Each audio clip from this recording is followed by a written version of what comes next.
Bismillahirrahmanirrahim. Assalamualaikum warahmatullahi wabarakatuh. Alhamdulillah wassalatu wassalamu ala Rasulillah wa ala alihi wa sahbihi wa mawalah wa la hawla wa la quwwata illa billahi wa ba'd. Baik, kita lanjutkan kajian kita, masih membahas tafsir dari surah Al-Baqarah, dan kita masih di permulaan surah Al-Baqarah.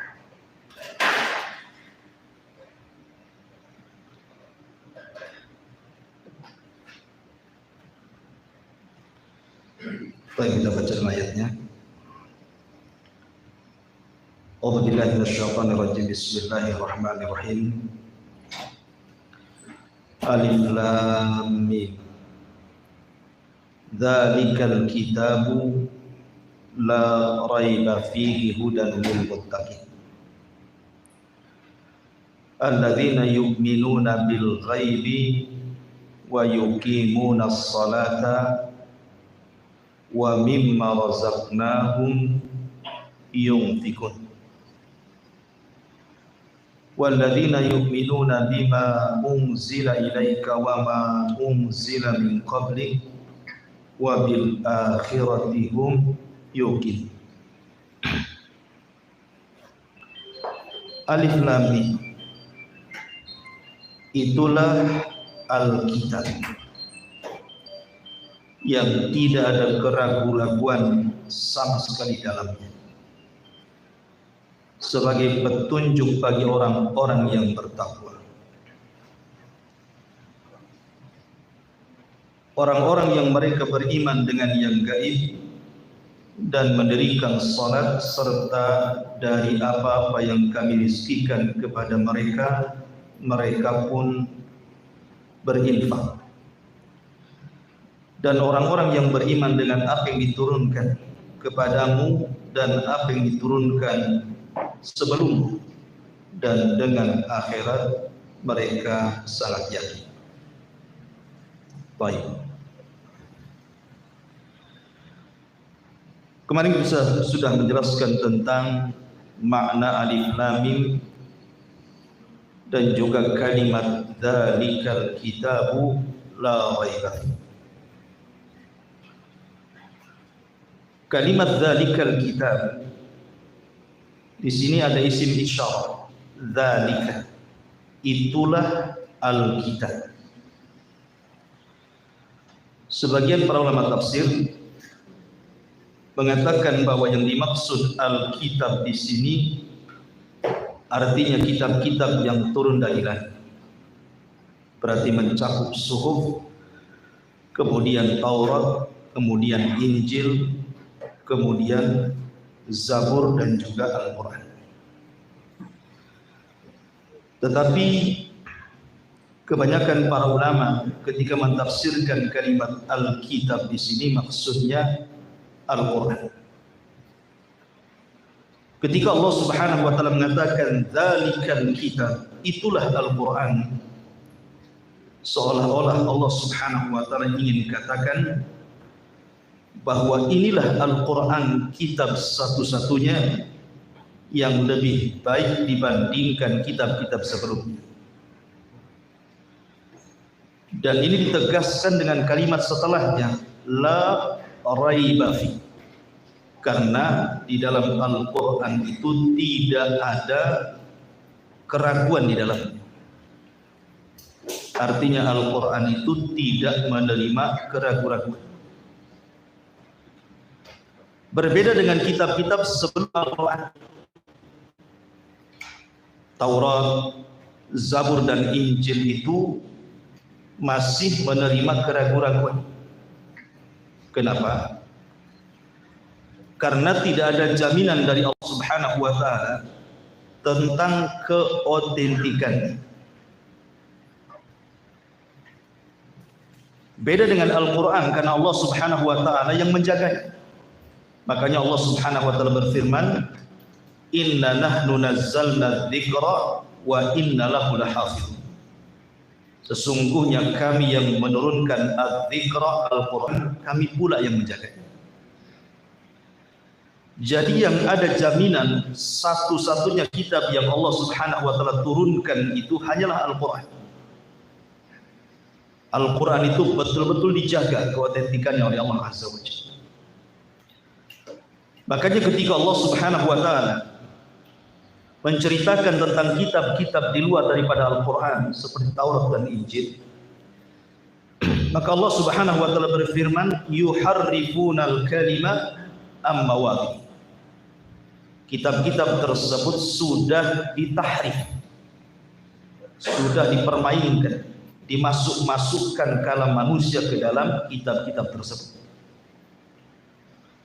Sehingga ketika kemudian ada ucapan manusia yang kemudian dimasukkan ke dalam kitab-kitab Allah, tentu sudah tidak otentik lagi, karena sudah tercampur kalam Allah dengan kalam manusia.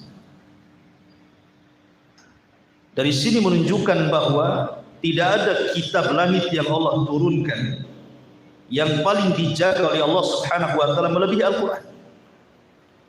Sebab kalau satu huruf saja bergeser dari tempatnya, itu langsung diketahui. Makanya kenapa Allah Subhanahu wa taala menjaga Al-Quran ini mampu dihafal oleh siapapun. Anak kecil bisa menghafal, remaja bisa menghafal, orang dewasa bisa menghafal, orang tua juga bisa menghafal. Dan di dunia ini ribuan orang-orang yang menghafal Quran. Sehingga kalau seandainya di timur ada kesalahan, di barat pasti membenarkan. Di selatan ada kesalahan, pasti di utara ada yang membenarkan. Karena Quran itu bukan hanya terjaga secara tulisan, tetapi juga terjaga secara hafalan. Coba kitab-kitab yang lain, ada yang menghafal Taurat? Tidak ada. Sehingga karena tidak ada yang mampu menghafal Taurat, Taurat tidak bisa terjaga. Sehingga kalau ada orang yang kemudian melakukan penyimpangan, orang tidak tahu. Makanya dahulu Nabi Uzair dianggap anak Tuhan itu gara-gara hafal Taurat. Satu saja dianggap Tuhan. Apalagi Injil. Injil ini banyak versi. Yang disepakati itu cuma 4 Injil kan. Sementara macam-macam Injil itu sampai 40 lebih. Sehingga terkadang satu Injil dengan yang lainnya itu berselisih. Maka dari sini kita katakan bahwa Al-Quran satu-satunya kitab yang terjaga keautentikannya. Makanya Allah memberikan kalimat dengan gunakan isim isyarah, dzalikal kitab, itulah Al-Kitab, seolah-olah itulah satu-satunya kitab yang lebih mulia, lebih terjaga dibandingkan kitab-kitab yang lainnya. Kenapa? La raiba fi, karena tidak ada keraguan-raguan di dalamnya. Apa maknanya? Maksudnya tidak ada keraguan di dalamnya. Makna kalimat tidak ada keraguan-raguan di dalamnya artinya begini, bahwa Al-Quran ini penuh dengan macam-macam isi. Isi Al-Quran itu kan macam-macam, Tuhan. Terkadang bicara tentang masalah Allah Subhanahu wa taala, wujud Allah. Maka ketika Al-Quran bicara tentang wujud Allah, maka kita tidak ragu bahwa Allah itu ada. Walaupun seandainya kita tidak bisa melihat, tapi kita yakin bahwa ketika Al-Quran menghabarkan tentang sifat-sifat dan nama-namanya, menunjukkan bahwa keberadaan Allah itu yakin ada. Karena Quran menceritakan, dan Quran itu mengajarkan keyakinan. Tidak ada keraguan. Jangan ragu kita tetapkan wujud Allah. Atau ketika Allah Subhanahu wa taala bicara tentang akhirat, ada padang mahsyar, ada hisab, ada timbangan, ada pembagian suhuf, ada titian siratal mustaqim, ada surga, ada neraka. Ini kan harus diyakini. Tidak boleh ada keraguan. Makanya Allah mengatakan semua isi kitab itu la raiba. Semua isi Al-Quran itu tidak ada keraguan-keraguan. Kita harus yakin. Ketika Allah Subhanahu wa taala bicara tentang akhirat, kita harus yakin adanya akhirat. Ketika Al-Quran bercerita tentang alam kubur, kita harus yakin adanya alam kubur. Ketika Al-Quran bercerita tentang alam akhir, tentang adanya padang mahsyar, hisab, mizan, suhub, sampai kepada surga dan neraka, maka kita harus yakin. Kenapa? La raiba fi, karena tidak ada keraguan isi Quran. Kita harus yakin.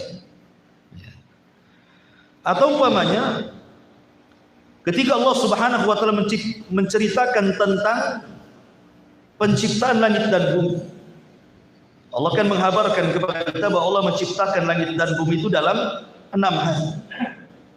Kita harus yakin.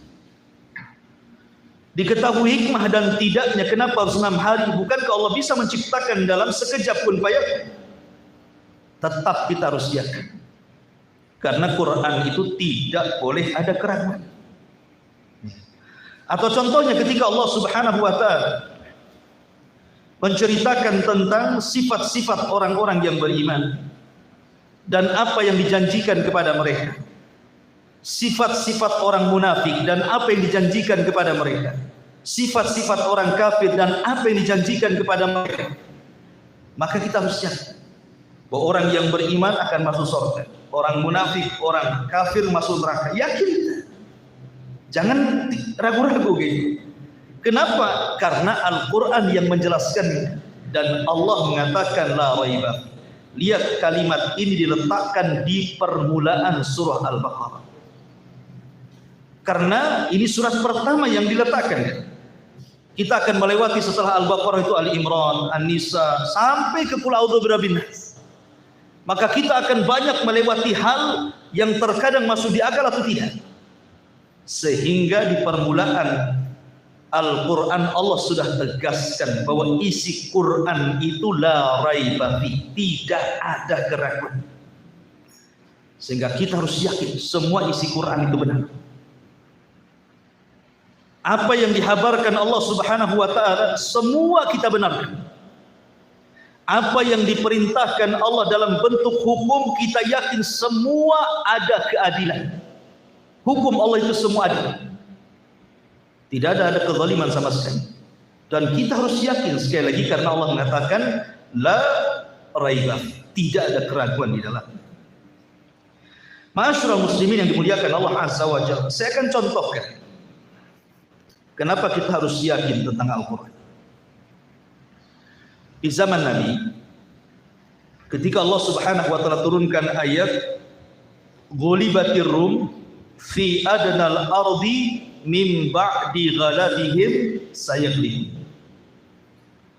Rum dikalahkan oleh Persia. Tetapi nanti setelah itu beberapa tahun maka Romawi akan mengalahkan Persia. Ketika terdengar oleh Abu Bakar Siddiq radhiyallahu anhu, dan ketika itu kan kejadiannya sebelum Rasul hijrah. Jadi mereka para sahabat masih tinggal di Mekah. Terdengarlah oleh para sahabat dan orang-orang musyrik bahwa terjadi perang besar antara Persia melawan Romawi. Kalah pula Romawi. Sementara secara agama Persia dekat dengan orang-orang musyrik, sementara Romawi dekat dengan orang Islam. Kenapa? Karena Persia penyembah api, sementara orang-orang musyrik penyembah berhala, sama-sama agamanya musyrik. Sementara Romawi itu Nasrani, diturunkan kepada mereka kitab. Sama dengan kita juga diturunkan kepada kita kitab Al-Quran. Allah turunkan kepada mereka Injil, Allah turunkan kepada kita Al-Quran, sama-sama diberi kitab. Artinya Romawi lebih dekat ke Islam, sementara Persia lebih dekat ke musyrik. Terdengarlah Romawi kalah oleh Persia, sehingga orang-orang musyrik Arab itu senang sekali. kemudian datang kepada para sahabat Rasul mengejek dan mengatakan, katanya kalian agama kalian paling benar, diturunkan kepada kalian kita. Lah kenapa Romawi bisa dikalahkan Persia, maka sebentar lagi kami juga bisa mengalahkan kalian. Itu bahasanya orang-orang musyrik ini. Akhirnya Abu Bakar Siddiq radhiyallahu an datang kepada Rasul menceritakan tentang ejekan mereka. Maka ketika itu turun ayat ini, ghulibatir rum fi adnal ardi min ba'di ghalabihim sayaghlibun. Turun surah Rum. Ghulibatir rum, ya sekarang Romawi dikalahkan. Sekarang Romawi dikalahkan. Tapi ingat, nanti beberapa waktu setelahnya Romawi akan mengalahkan Persia. Ketika turun ayat ini, Abu Bakar sangat yakin. Karena yang menghabarkan Allah, bukan Rasul yang bicara. Wa ma yantiqu anil hawa in huwa illa wahyun yuha. Gak mungkin Rasul bicara asal jeplak saja bahasa kitanya. Datang Abu Bakar kepada pembesar Quraisy. Ada yang mengatakan datang kepada Abu Jahal, ada yang mengatakan datang kepada Umayyah ibn Khalaf. Pokoknya salah satu dari pembesar Quraisy.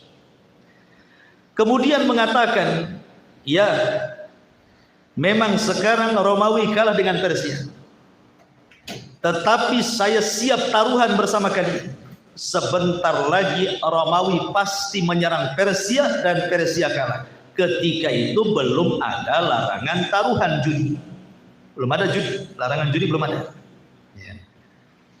Akhirnya kemudian bertaruhlah Abu Bakar dengan salah seorang pembesar musyrik. Baik, sekian taruhannya, jangkanya berapa tahun? Ada yang mengatakan 3 tahun. Oke. Kalau seandainya 3 tahun Romawi belum mengalahkan Persia, Abu Bakar, maka engkau akan menyerahkan sejumlah unta sekian dan sekian. Tapi kalau betul apa yang kau katakan, maka kami akan memberikan unta-unta yang kau minta. Terjadilah taruhan antara Abu Bakar dan pembesar musyrik. Sudah lewat 3 tahun, rupanya belum juga ada kekalahan. Sudah lewat 3 tahun nih. Datanglah Abu Bakar Siddiq kepada Rasul dan mengatakan, ya Rasulullah, kenapa Romawi belum mengalahkan Persia? Maka Rasul mengatakan, ya Abu Bakrin, kau harus yakin bahwa Romawi akan mengalahkan Persia. Sebaiknya kau datang lagi ke dia, tambah lagi taruhannya, tambah lagi tahunnya. Akhirnya Abu Bakar datang lagi, kemudian mengajak taruhan diperbanyak jumlah untanya, tapi diperbanyak jumlah tahun. Ketika kemudian terjadi hijrah, sementara taruhannya belum tahu siapa yang menang, siapa yang kalah. Ini pembesar Quraisy ketika mengetahui Abu Bakar mau hijrah ke Madinah kan gitu, nanti gimana dengan taruhannya? Orangnya dah lari. Maka sebagai jaminannya Abu Bakar kemudian meletakkan salah satu putranya Abdurrahman ibn Abi Bakar. Kalau aku ada di Madinah, kau tinggal tuntut sama anak. Ketika kemudian sampai di kota Madinah, terjadi perang Badar. Rupanya yang taruhan dengan Abu Bakar itu mati pula di perang Badar. Dan setelah perang Badar terjadi peperangan Romawi dan Persia. Romawi menang, Persia kalah. Kata Abu Bakar, ya Rasulullah, kita sudah bertaruh. Orang yang bertaruh dah mati. Cemana dengan unta-untanya? Menang Abu Bakar. Karena setelah itu kan dilarang, tidak boleh taruhan. Maka kata Abu Bakar, ambil, tuntut ke anaknya. Maka Abu Bakar ngambillah di anak-anaknya, karena bapaknya sudah taruhan. Ya kan? Tapi syahidnya di sini betul-betul Romawi mengalahkan Persia. Itulah yang dikatakan la raiba fi. Tidak ada keraguan, pasti terjadi apa yang dihabarkan Quran itu. Itu maksudnya. Ma'asyiral muslimin yang dimuliakan Allah Azza wa Jalla, dzalikal kitabu la raiba fi. hudan lil muttaqin. Bahwa Al-Quran itu adalah petunjuk bagi orang-orang yang bertakwa. Baik. Sekarang bagaimana dengan firman Allah Subhanahu wa taala? Syahru Ramadhan alladzi unzila fihi al-Qur'an hudan lin-nasi wa bayyinatin minal huda wal furqan. Quran ini diturunkan di bulan Ramadan sebagai petunjuk kepada manusia. Di sini Allah mengatakan sebagai petunjuk kepada orang yang bertakwa. Ini gimana? Dalam Al-Baqarah seolah-olah dikhususkan bahwa Al-Quran itu hanya petunjuk bagi orang yang bertakwa. Tapi dalam ayat yang lain di Al-Baqarah juga bahwa Al-Quran itu bukan hanya petunjuk bagi orang yang bertakwa saja, tapi bagi seluruh manusia. Maka kita katakan, kata para ulama, bahwa kalimat hudan lil muttaqin, iya memang pada dasarnya Al-Quran itu petunjuk kepada semua manusia, tetapi yang mengambil manfaat dari Quran itu hanya orang yang bertakwa saja. Memang Quran itu petunjuk bagi manusia, tetapi yang mengambil manfaat dari Quran itu tidak semua manusia kan. Ada yang menerima Quran, ada yang menolak, ada yang beriman dengan Quran, ada yang kufur, ada yang menentang Al-Quran, ada yang taat dengan Quran. Jadi secara umum Al-Quran itu petunjuk bagi manusia, tapi yang mengambil manfaat dari Quran itu hanya orang yang bertakwa. Tidak semua mengambil manfaat dari Quran. Makanya Allah khususkan hudan lil muttaqin. Quran ini khusus hidayah bagi orang-orang yang bertakwa, karena mereka lah yang bisa mengambil manfaat daripada Al-Quran. Lalu siapa sih orang-orang yang bertakwa di sini? Maka orang-orang yang bertakwa dalam permulaan Al-Baqarah ini dijelaskan setelahnya sifat-sifatnya, tapi secara global. Orang-orang yang bertakwa di dalam ayat yang kita bahas di sini adalah orang-orang yang mereka menanamkan keimanan dalam hati, kemudian diungkapkan lewat lisannya, kemudian diaplikasikan lewat perbuatan. Itulah iman. Makanya dimulai walladzina yu'minun, orang-orang yang beriman. Dan iman itu artinya pembenaran hati, pengucapan lisan, kemudian dibentuk dalam perbuatan. Kenapa harus seperti itu definisinya? Supaya tidak mudah orang ngaku beriman. Kalau lisannya tidak sama dengan hatinya, perbuatan tidak sama dengan lisannya. Makanya kemudian dibuat definisi seperti itu. Lihat orang-orang munafik yang mengaku mereka beriman, tapi Allah dustakan keimanannya kan? Kenapa? Karena orang munafik itu antara lisan dan hati berbeda. Makanya munafik itu kenapa disebut munafik? Diambil dari kata nafak. Antum tahu nafak? Nafak itu kalau antum dari sini ke Nagoya, itu kan ada jembatan tuh, ada gorong-gorong di bawahnya kan, mobil masuk kan? Lah, gorong-gorong itu dalam bahasa Arab disebut nafak. Ya. Kalau ada jalur kereta menembus gunung, kemudian ada terowongan masuk gorong-gorong kan? Lah, terowongan itu dalam bahasa Arab disebut nafak. Kenapa kemudian munafik diambil dari kata nafak? Karena masuk dari sini, keluar dari sana. Nah, itulah munafik. Jadi dia masuk dari sini, keluar dari sana. Maksudnya apa? Dia masuk Islam dengan lisannya, keluar dari Islam dengan hatinya. Itulah munafik. Menampakkan keislaman, menyembunyikan kekafiran. Makanya disebut munafik. Makanya munafik tidak bisa dikatakan mukmin, karena mukmin itu harus setara antara hati, lisan dan perbuatan. Dan itulah makna takwa dalam ayat ini. Siapa dan bagaimana sifat-sifatnya? Allah Subhanahu wa taala berfirman, alladzina yu'minuna bil ghaib. Pertama, orang-orang yang bertakwa itu adalah orang-orang yang beriman dengan yang gaib. Beriman dengan yang gaib. Ma'asyiral muslimin, apa yang dimaksud gaib dalam ayat ini? Ulama tafsir membagi beberapa penafsiran. Maksud gaib dalam ayat ini, pertama maksudnya adalah wujudullah. Orang-orang yang beriman dengan wujudnya Allah. Kita harus yakin Allah itu wujud ada, walaupun kita tidak melihat. Karena keimanan itu tidak mesti harus lewat panca indera. Kita beriman itu tidak mesti bisa dilihat, bisa didengar, bisa diraba, tidak mesti. Sesuatu yang bisa kita rasakan itu belum bisa kita imani keberadaan. Contoh nih kipas angin. Ketika anginnya sampai kepada kita merasakan, oh ada angin. Pertanyaannya, tahu antum bentuk angin? Enggak tahu kan? Kayak apa bentuk anginnya? Kita bisa rasakan angin itu, menerpa kan?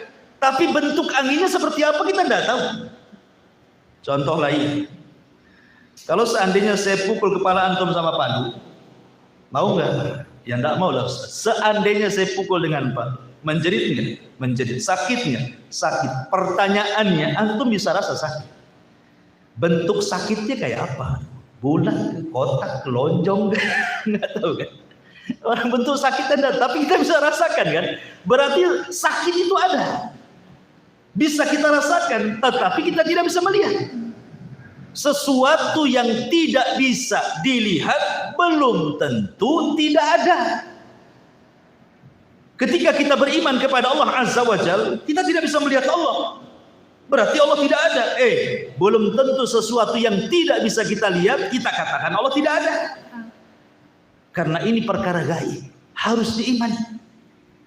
Contoh, ketika Abu Hanifah melakukan perdebatan dengan orang-orang ateis tentang wujud Allah Subhanahu wa ta'ala. Salah satu pertanyaan orang ateis kepada Abu Hanifah itu, bagaimana orang Islam bisa menyembah Allah sementara Tuhan tidak bisa dilihat? Kemudian pertanyaan yang kedua, orang Islam bilang bahwa syaitan itu tercipta dari api. Tapi kenapa diazab didarahkan dengan api? Masa api diazab api? Apa rasanya? Kemudian orang Islam itu selalu ngomong dikit-dikit ini semua takdir. Takdir. Apa itu maksudnya? Maka Abu Hanifah kemudian menjawab pertanyaan ini. Ini kan pertanyaan akli, pertanyaan akal. Jawabannya pun harus dengan akal. Sebab orang-orang ateis itu dikasih dalil Quran saja tidak akan nerima. Dikasih datangkan dalil sunnah apalagi. Mereka yang mengingkari adanya Tuhan. Tidak mungkin mengimani kepada firman Tuhan. Tuhan yang diingkari dia. Makanya hanya bisa dibantah dengan akal. Maka Abu Hanifah mengatakan, adapun setan, kenapa diciptakan dari api kemudian dibakar oleh api dia kesakitan? Maka kemudian Abu Hanifah menjadikan satu jawabannya dengan cara menampar orang itu. Tampar orang itu. Otomatis kesakitan lah. Sampai kemudian orang yang ditampar ini mengadu kepada hakim yang menengahinya. Hakim, gimana Abu Hanifah? Kok di ngajak debat malah nampar? Orang ngajak debat malah pakai tangan gitu. Sementara Abu Hanifah itu masih kecil, belum dewasa, tapi dia mewakili gurunya Hammad. Karena Hammad tidak mau melayani, karena ini urusan kecil, makanya Abu Hanifah diutus. Sebab kalau seandainya kalah ya wajar anak-anak. Kalau menang membanggakan guru, anak-anaknya. Kalau kalah wajar anak-anak, kalau menang banggalah gurunya gitu maksudnya. Karena begini kan ceritanya kan. Gurunya Abu Hanifah ini mimpi. Dia mimpi. Dalam mimpinya aneh. Yang mimpinya Abu Hanifah. Abu Hanifah ini mimpinya diceritakan sama gurunya Hamad. Kata Abu Hanifah, wahai guruku, semalam saya mimpi. Kata Hamad, mimpi apa kamu? Begini, saya melihat pohon besar, pohon rindang. Tahu-tahu ada babi di bawah. Duduk pula babi itu di bawah pohon. Tiba-tiba kemudian ranting pohon itu jatuh, kena kepala babi itu. Babi inilah. Kira-kira apa takwilnya? Gurunya tidak mau jawab. Sampai berkali-kali baru Abu Hanifah menjawab sendiri. Ketika gurunya tidak bisa menjawab Hamad takwil mimpinya, ketika Hamad kemudian didatangi orang yang ngajak debat di hadapan halayak orang ramai, kata Hamad, aku tidak bisa datang. Karena ini bicara tentang zat Allah, takut memfitnah manusia. Kata Abu Hanifah, wah, jangan-jangan ini maksud mimpiku, katanya. Hamad bingung. Apa maksudmu ya Abu Hanifah? Karena Abu Hanifah masih kecil. Jangan-jangan gini. Yang dimaksud pohon itu adalah kamu. Yang dimaksud babi itu jangan-jangan ngajak debat itu orang ateis gitu. Yang dimaksud ranting patah kemudian kena kepala babi kemudian pergi itu saya itu. Oh iya, paham gitu. Takwil mimpinya Abu Hanifah itu. Makanya Abu Hanifah diutus untuk debat tuh. Lah salah satu dalam perdebatan ini soalan Abu Hanifah memukul orang itu kesakitan lah. Karena masalahnya mukulnya bukan pakai tangan, pakai kendi dari tanah.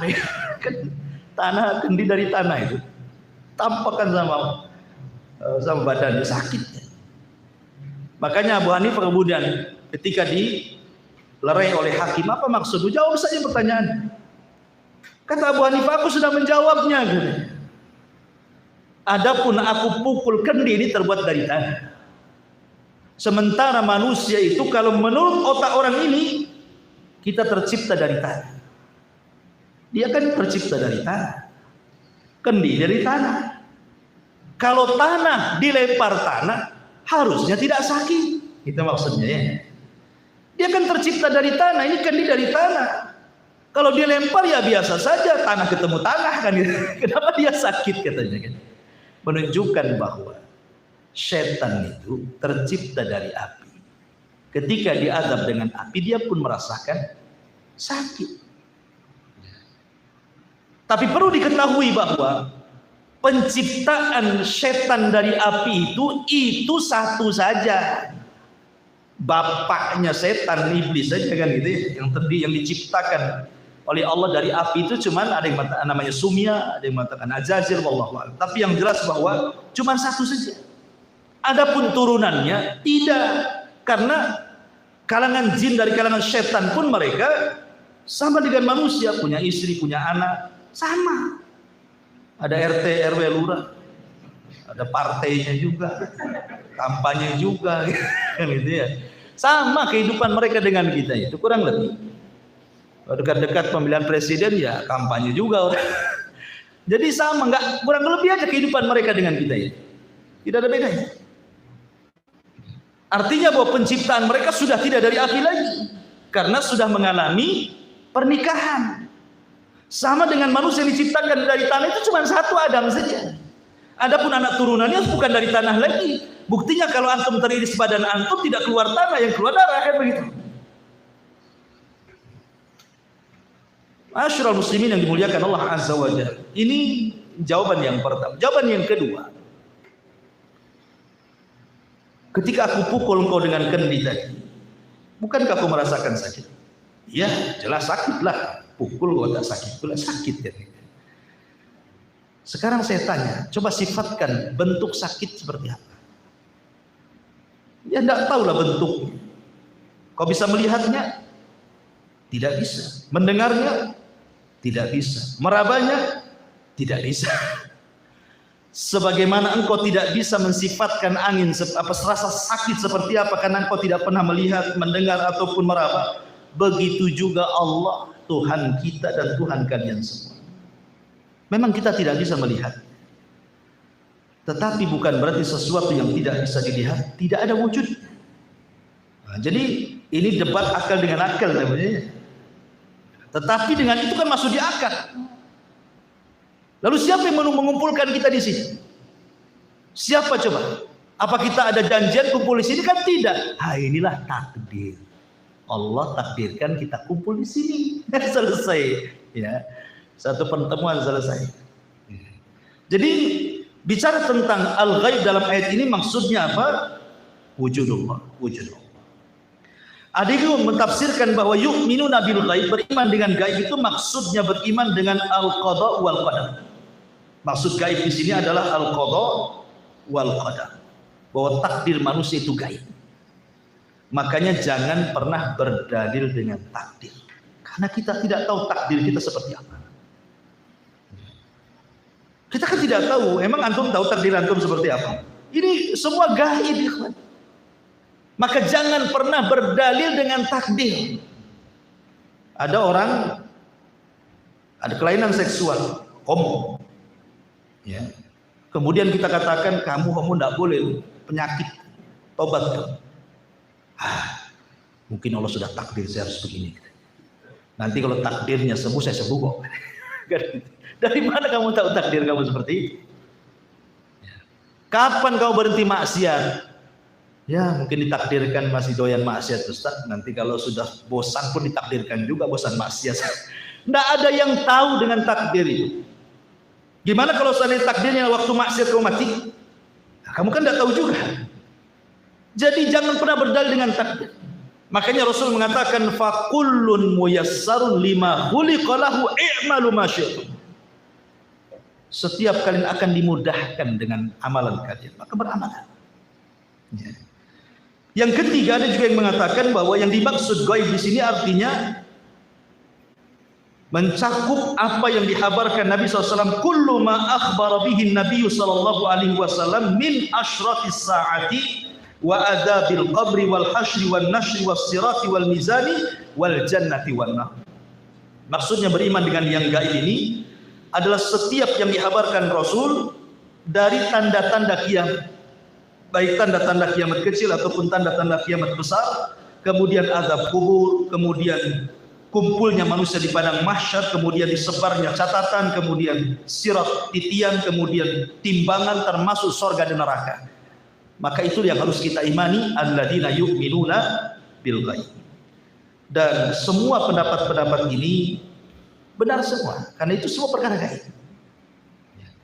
Pokoknya apapun yang dihabarkan Allah dan Rasulnya dan itu berkaitan dengan yang gaib tidak boleh kita ragukan, karena Al-Quran itu la raiba fi alladzina yu'minuna bil ghaib. Kemudian Allah mengatakan wa yuqimuna as-salata. Setelah kita beriman dengan yang gaib, maka kita dituntut untuk mengerjakan sholat. Ikhwan, ini penting sekali masalah sholat. Ma'asyiral muslimin yang dimuliakan Allah Azza wa Jalla. Pembahasan masalah sholat ini pembahasan yang sangat mulia, karena kita bicara tentang amalan yang pertama kali dihisab oleh Allah Subhanahu wa taala dalam hukukul ibad. Dalam hukukullah, hak-hak yang berkenan dengan Allah. Karena amalan yang pertama dihisab itu dua. Pertama berkaitan dengan hak Allah, yang kedua berkaitan dengan hak manusia. Adapun berkaitan dengan hak Allah adalah salat, adapun berkaitan dengan hak manusia adalah urusan darah, bunuh-membunuh. Ini yang awal-awal dihisab oleh Allah Subhanahu wa taala. Di sini Allah Subhanahu wa taala mengatakan bahwa ciri orang-orang yang bertakwa adalah orang yang meninggalkan salat. Ada seorang syekh, orang yang mengerjakan salat. Ada seorang syekh bercerita, ada seorang ibu menelpon salah seorang masyayikh menceritakan tentang anak. Anaknya ini sudah dewasa, tetapi belum Allah takdirkan dapat pasangan. Dalam pekerjaannya selalu ada masalah. Kemudian juga pergaulannya selalu ada masalah. Pokoknya masalah itu seolah-olah tidak berhenti dan mustamir terus saja.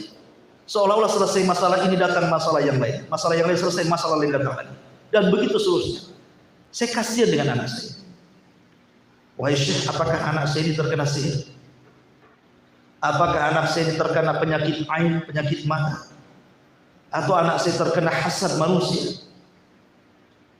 Tolong berikan fatwa kepada agar aku bisa membimbing anak.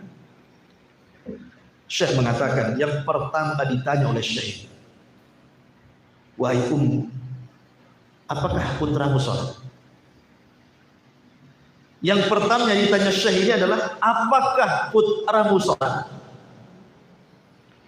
Kata ibu ini, demi Allah wahai Syekh, masalah pada. Sejak kecil memang aku tidak pernah mendidik dia sholat. Sampai sekarang dia tidak pernah sholat, padahal muslim. Maka Syekh mengatakan, jangan-jangan penyebab kesulitan putramu itu karena putramu tidak sholat. Kemudian Syekh mengatakan, sholat ini hablun bainal abdi wa rabb. Dia adalah tali yang menghubungkan seorang hamba dengan Allah. Makanya sholat disebut sholat diambil dari silah. Silah itu tali penyambung. Sholat disebut sholat itu karena sholat itu bicara tentang hubungan hamba dengan Allah. Makanya disebut sholat.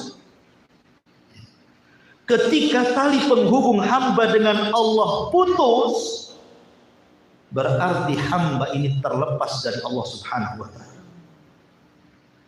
Ketika terlepas hubungan antara dia dengan Allah karena terputus talinya, berarti terputuslah penjagaan Allah dengan hamba tersebut. Boleh jadi anakmu seperti ini karena suka meninggalkan sholat.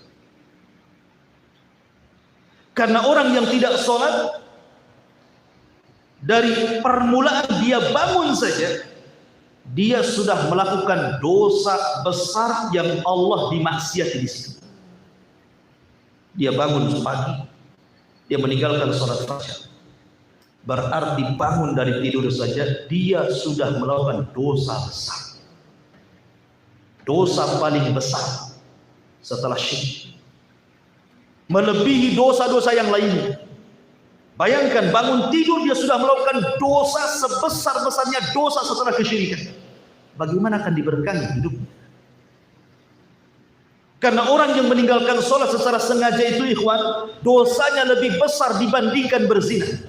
Dosanya lebih besar dibandingkan membunuh. Dosanya lebih besar dibandingkan minum khamr. Dosanya lebih besar dari dosa-dosa. Sebutkan dosa apa? Jangan syirik saja. Karena ada kaidah para ulama, meninggalkan yang wajib lebih besar dosanya dibandingkan mengerjakan yang haram. Sholat kan wajib, ditinggalkan lebih besar dosanya dibandingkan Anda melakukan yang haram, judi, zina, khamar dan yang lain. Bayangkan, awal mulai bangun saja sudah maksiat. Tengah hari maksiat, sore hari maksiat, malam hari maksiat lagi. 5 kali sehari anakmu melakukan dosa besar yang Allah dimaksiati di situ. Bagaimana anakmu akan berkah hidup? Baik, jawabannya kan mantap. Masyarul muslimin yang dimuliakan Allah Azza wa Jalla, saya akan sebutkan 10 dosa, semua bahaya.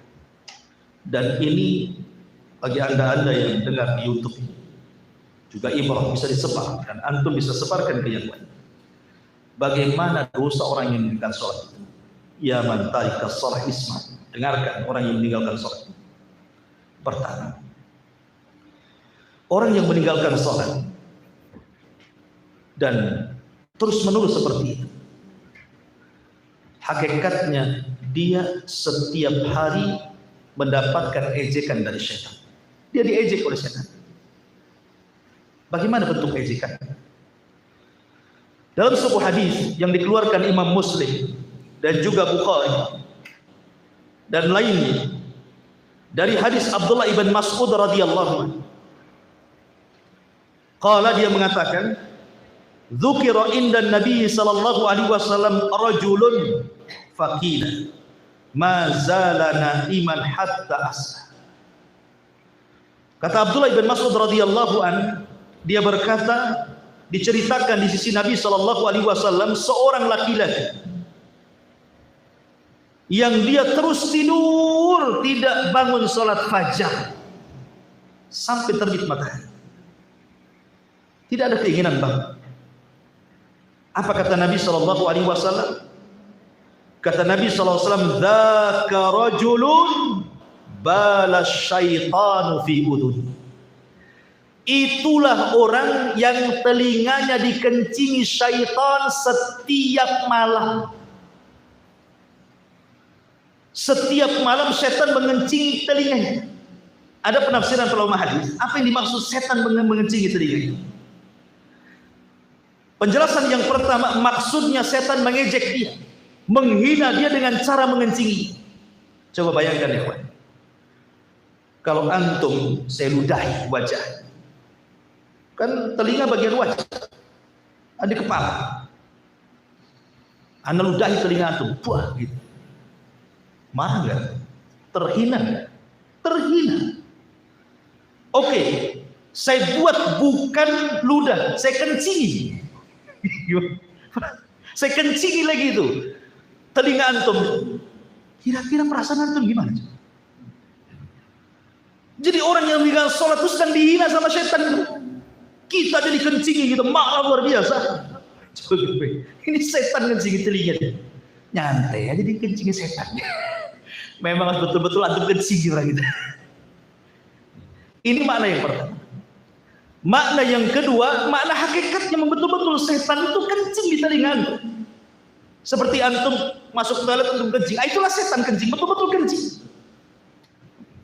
Tapi bentuk kencingnya setan apakah sama dengan kencing antum? Ya tentu beda. Kalau sama ya sudah budak. Ya beda lah. Tapi yang jelas ya mungkin seperti itu makna. Makna yang ketiga, maksudnya setan mengencingi telinga kita itu, telinga kita dibuat tuli sehingga dia menolak nasihat. Kan hadir di setan, orang nasihat tidak peduli sama dia, mau diomongin aja itu degil keras kepala. Nggak pernah sholat itu telinganya tertutup. Naudzubillah. Coba ya, ini orang-orang yang meninggalkan sholat seperti ini hukuman. Ini satu. Yang kedua, orang yang meninggalkan sholat, maka di pagi harinya, sampai siang harinya, sampai sore harinya, Allah buat dia tidak punya semangat hidup. Allah buat dia tidak punya semangat hidup, malas, kemudian banyak masalah yang tidak tahu sebabnya kenapa. Kok ada aja masalah itu? Sebabnya nggak tahu apa, tahu ada masalah saja. Dalilnya mana? Sebutkan dalam hadis Nabi Shallallahu Alaihi Wasallam dari Abu Hurairah radhiyallahu anhu. Hadis ini dikeluarkan Imam Bukhari.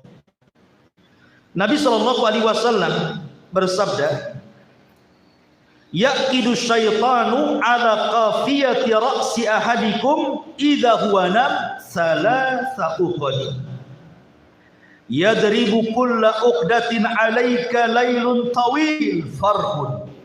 Fa in istayqadha fa dzakara Allah in hallat uqdatu. Fa idza tawaddaa in hallat uqdatu. Fa idza shalla in hallat uqdatun fa asbaha nashitan tayyiban nafsi wa illa asbaha khabithan nafsi kaslan. Lihat. Kata Nabi sallallahu alaihi wasallam, setiap malam setan itu datang kepada setiap manusia yang tidur, kemudian mengikat di tengkuknya 3 ikatan. Ingat paradigma barat ketika bicara tentang otak di kepala, maka mereka akan mengatakan otak itu hanya 2, kiri dan kanan. Otak kiri, otak kanan, kata mereka. Tapi dalam bahasa Quran, otak itu ada 2 juga, tapi otak depan disebut ubun-ubun, otak belakang disebut tengkuk. Itulah bahasa Quran. Ubun-ubun itu di tangan Allah. Nasiyatin biyadihi. Ubun-ubun manusia itu di genggaman Allah. Setan tidak bisa mengganggu otak depan, karena di tangan Allah. Sehingga setan itu hanya bisa mengganggu otak belakang. Diikatlah otak kita itu 3 ikatan. Kemudian dibuatnya dia malas dan tidur terus. Ketika hampir mendekati subuh, maka setan akan membisikkan di telinganya dan mengatakan, lailun tawilun farqud, tidurlah, malam masih panjang. Gitu. Itu lagunya setan. Tidur kata. Malam masih panjang kata. Tetapi kalau dia lawan bisikan itu, bangun dia. Maka ketika bangun dia langsung berdoa, alhamdulillahilladzi ahyana ba'dama amatana wa ilaihin nusyur. Hilang 1 ikatan. Fa idza tawadda, dia langsung wudu, hilang 2 ikatan. Fa idza shalla in halat uqdatun, ketika dia salat hilang 3-tiganya. Apa kata Rasul? Fa asbaha nasyitan thayyiban nafsi. Di pagi harinya maka dia akan semangat, punya semangat hidup, jiwanya akan baik dan tidak tersentuh masalah. Makanya kawan, kita bisa rasakan. Kalau antum bangun di sepertiga malam, walaupun antum capek, ya kan, capek, antum bangun tahajud sampai sholat fajar sampai subuh, adalah ngantuk-ngantuk dikit. Tapi ketika sudah agak pagi, jam 7, jam 8, hilang ngantuknya itu, nggak ada perasaan lemah. Itu bisa rasakan, coba saja. Nggak ada, tetap aja sama dengan orang yang tidur full. Bahkan terkadang ada orang yang tidur full, bukan full lagi, full gitu ya. Saking tidur lagi. Udah tidur ya jam 8 malam, bangun jam 7, sarapan, tidur lagi, bangun duhur, habis duhur lemes ya badannya. Loh, padahal tidurnya berjam-jam itu. Kenapa? Ini hadisnya. Kalau dia tidak asbaha khabisan nafsi kaslah. Kalau dia tidak melakukan seperti itu, tidak bangun berzikir, tidak wudu dan tidak sholat subuh, jadilah jiwanya buruk, banyak masalah, tidak tahu sebabnya, dan jadilah dia pemalas.